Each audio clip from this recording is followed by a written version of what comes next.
Hello, my name is Richard Peterson, and on behalf of the California Film Institute, please enjoy uh, this conversation with Amjad Abu Alala, who is the writer-director of You Will Die at 20, the film from Sudan, which is the Sudanese entry for Academy Award consideration. Welcome, Amjad. Hello, Richard, and thank you for inviting me. And hope people are enjoying the film screening. Yes, this is your first feature film, I understand, that you made Yes, actually, this is my first feature film after several of short films that I made in the past 15 years, including director and producing films. And actually, it's the first feature film in Sudan from 20 years. Wow. Yeah, and it's number 7th in Sudan history. Wow, wow. Now the story, I think to Western eyes, it plays like an allegory, like this is a symbolic story. And I know it's based on a short story, but I was wondering about the origins of the story. Yeah, the film is based on a short story by Sudanese novelist Hammour Ziada. The short story called Sleeping on the Mountain's Feet. And it's a beautiful story, and it's very short and limited papers, and it just like it took me when I wrote it, because maybe that moment I was in the flight. I was flying from Dubai to Khartoum to attend my grandmother's funeral, and this is the story. It was like all talking about how Sudanese people dealing with death, dealing with grieving, and I was grieving that time. So maybe that's the first impression, but after that, I just found out in Muzamil that I can add a lot of what I wanna say to Sudanese citizen like Muzamil. I just felt like in the past 30 years, all the Sudanese citizens were like inside a box. And, we are trying to tell them just open it and go out, do something, do a revolution, So Muzamil, for me, it was like the character that I'm inviting him all the film to do a revolution. Maybe not me, maybe Suleiman, the character who was invited him to do something. Mm-hmm. And the coincidence happened that the revolution happened during we are shooting the scenes when Muzamil was running. So it just was coincidence. I mean, these people were streets running, and Muzamil, we are like far 3 hours from the capital in a village shooting that, and we shot Muzamil running. It just like very nice coincidence. Yeah, so the Sudanese Revolution is very recent. Now, Yeah. Just to explain to people, I know that there is a title at the end of the film to the victims of the Sudanese Revolution. Mm-hmm. Would you like to explain that a little bit? Yeah, sure. Because it was very strange that the first day of shooting was 17th December, and it's just happened by coincidence that Sudanese Revolution started that day, 17th December 2018, and it continues till June. But in April, I was already starting. Like I finished shooting in January. But then I left to Egypt to edit the film there, and then there's like it happened like a calling for the set in. Here I couldn't continue really working on editing, and I stopped the film. Well, producers wasn't happy about that at all. I told them like just 1 week, just I will take the set in for 1 week, and 1st of April I came to Sudan, and we stayed like 2 months. I did it back. I delayed the film, I delayed all the I couldn't, it was beautiful to be there. So yeah. So I mean, when I went back to finish the edit, here I spent 2 months. I saw people dying, and I lost one of my friends on the revolution. Matar. His name is Muhammad Hashim Matar. And then I just felt like I was so angry when I was doing the last draft of the edit. I changed the cuts, I changed the music. I mean, I was planning for orchestra and nice Sudanese music.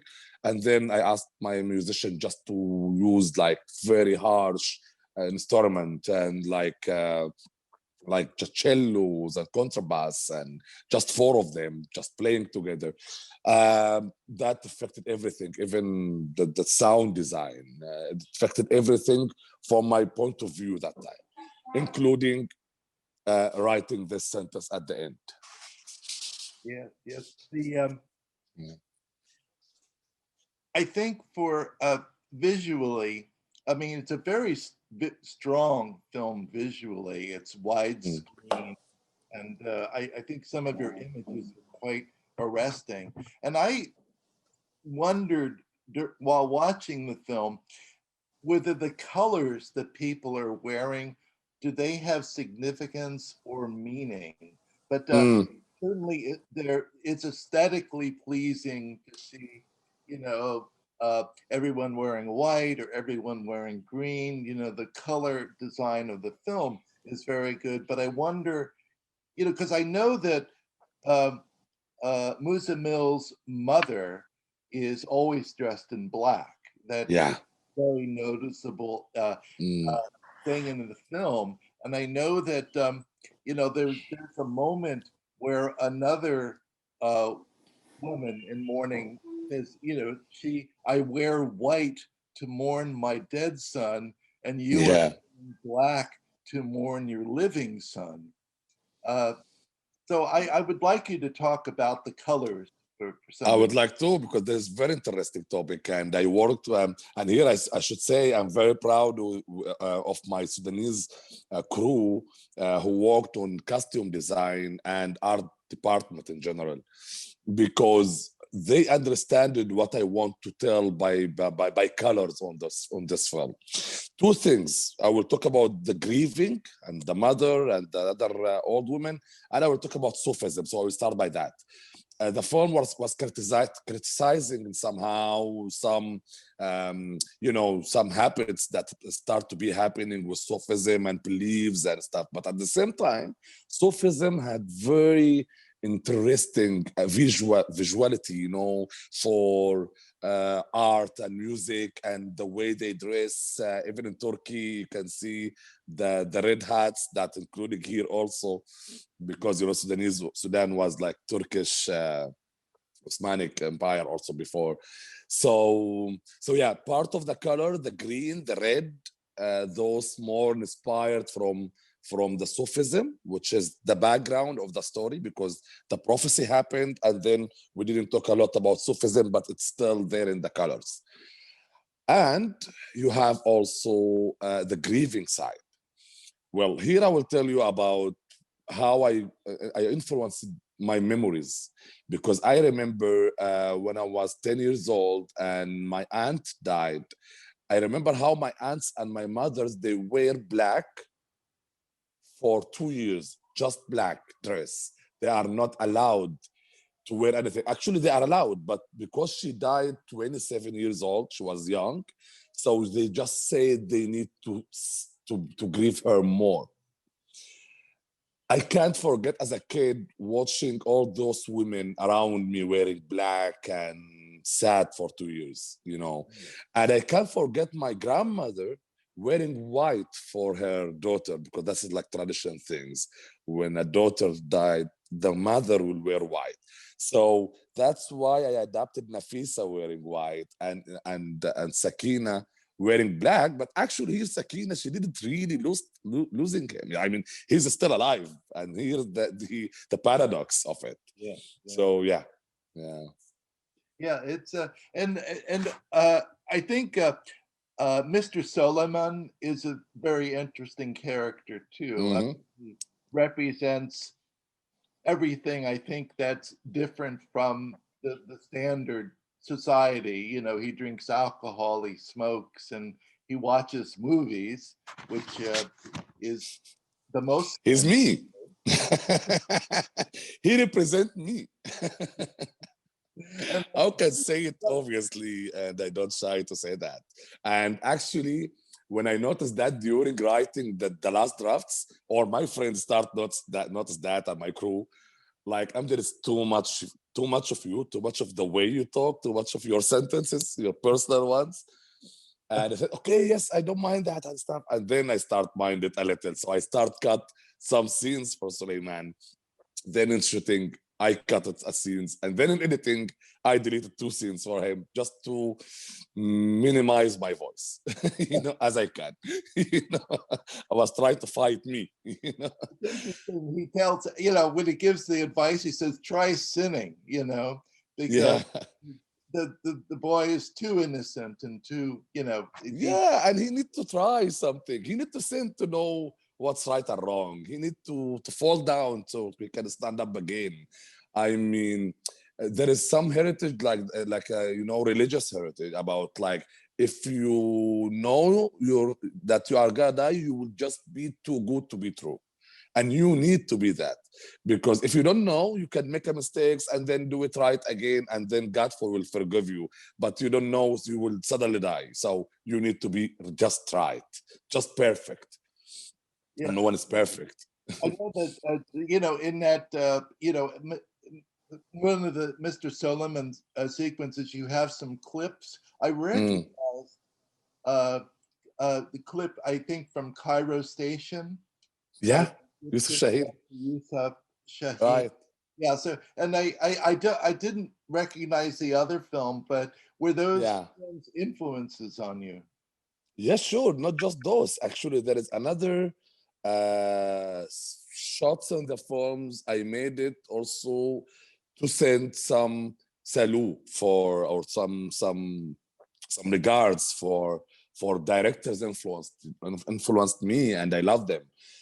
For example, maybe the scene will not really say that, but for me, in my mind, it's that I like how Tarkovsky suddenly just let the horse enter a house. Okay, so the house that just for me, it's Tarkovsky thing. Just I like it somehow. Giuseppe Tornatore, when Muzamil was watching Sera Paradiso, when Muzamil was watching the film. And the other film that played, the documentary one, this is for Sudanese director Jadallah Jubara, who died like 15 years ago. And actually, he's the one who made the last feature film in Sudan 20 years ago in 1998. Well, now 22 now. But when we made the film was 20 years ago. So yes, I wanted something for him to be in this film, just to say we understand what you were like trying to do.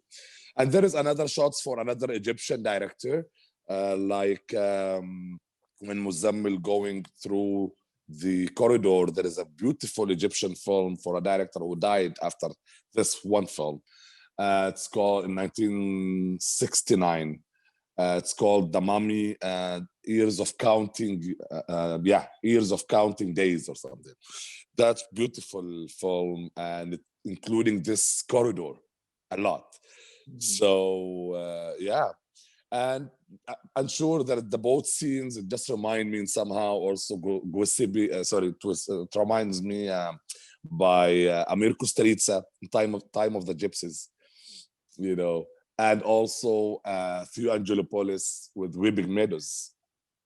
So, want to talk a little bit about the filmmaking situation in the Sudan?